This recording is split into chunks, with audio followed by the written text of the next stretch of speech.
Welcome to Stories of Advent.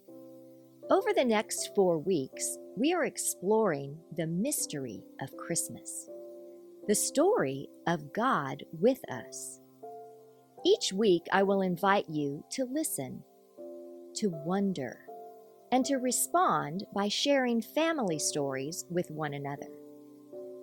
Today, we begin the season of Advent.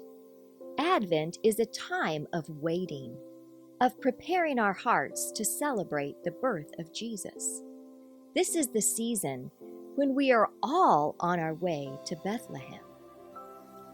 Today we remember prophets because many years before Jesus was born, when the stable in Bethlehem was still empty and waiting, God used prophets to encourage his people by telling them that something wonderful was going to happen. God had not forgotten them. He was sending a Messiah, a baby who would save them. God was coming to be with them in a new way. Prophets gave the people hope that someone was coming that was worth waiting for. On this first week of Advent, we remember the prophets and how they pointed the way.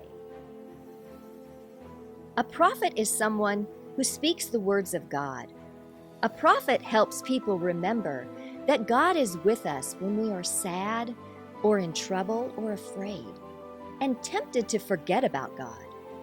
Prophets are very wise. I wonder if there are prophets in your life. In the Bible, a prophet can be a man or a woman, a grown-up or a child. The important thing about prophets is that they lead us to God.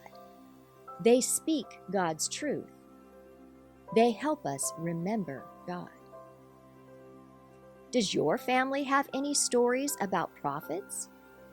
Take some time this week to share with one another a time when someone spoke words of truth to you, maybe just when you needed it most, or when someone helped you discover God's plan when you were discouraged or sad. Celebrate the ministry of prophets as you begin your family's journey toward Bethlehem.